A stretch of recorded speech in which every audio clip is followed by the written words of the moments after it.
Alors, dans cette vidéo, nous allons voir la structure d'un triacylglycérol homogène, un triglycéride homogène, la tristéarine. La tristéarine est donc composée d'un glycérol, ici au centre, qui relie trois acides gras identiques, d'où le nom homogène. Il s'agit ici de l'acide stéarique. Donc, trois acides stéariques liés par liaison ester au glycérol central ici. Alors si on regarde la structure en détail, à droite ici on a le glycérol. Le glycérol est un trialcool. Il y a trois carbones. Ces trois carbones donc lient chacun donc des atomes d'hydrogène et surtout une fonction alcool OH, une fonction hydroxyle. Chaque carbone ici OH, OH, OH.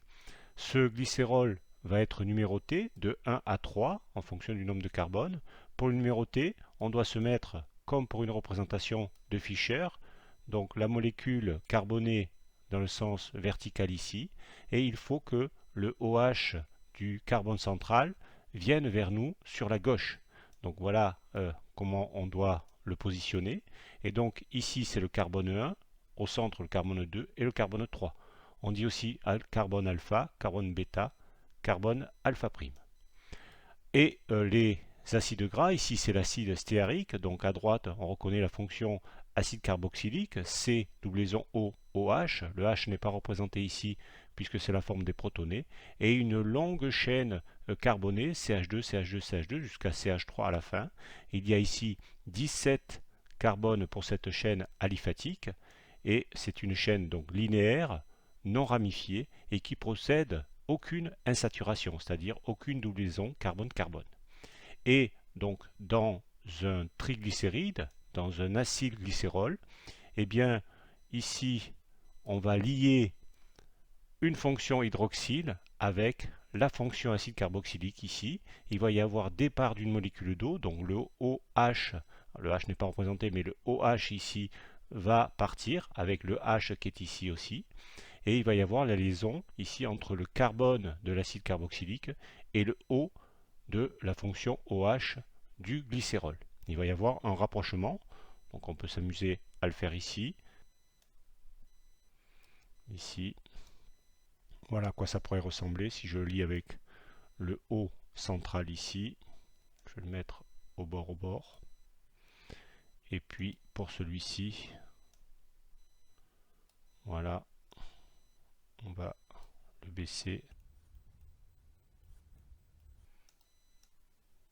Voilà.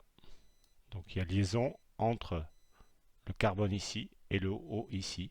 Et comme le glycérol a 3 OH, il peut lier donc les trois acides gras à peu près de cette façon-là avec le départ de la molécule d'eau. Alors revenons maintenant à la structure du triglycéride. Donc si on zoome, on va voir ici le glycérol, donc un premier carbone ici, donc qui lie un premier acide gras par liaison ester, la liaison ester CO, C doublon O et ensuite le reste de la molécule. Un deuxième carbone ici, ce deuxième carbone lie là aussi un oxygène, un carbone, double O ici, et puis le reste de la chaîne, donc liaison ester. Et le troisième carbone, il est ici, donc ici lié avec O, C, double O, et le reste de la chaîne ici. Ce triglycéride donc, peut être nommé par une nomenclature officielle, systématique. Donc, on numérote le squelette du glycérol, donc on l'a dit, de 1 à 3, en fonction donc de la numérotation stéréospécifique avec le OH à gauche. Ensuite, on va appeler ce triglycéride le 1, 2, 3 stéaryl SN glycérol. 1, 2, 3, donc c'est pour désigner que les trois fonctions alcool du glycérol sont occupées. Stéaryl, c'est pour désigner qu'elles sont occupées par de l'acide stéarique. SN, c'est pour dire que c'est la numérotation stéréospécifique. Et glycérol, c'est pour dire donc qu'il y a un glycérol dans la structure.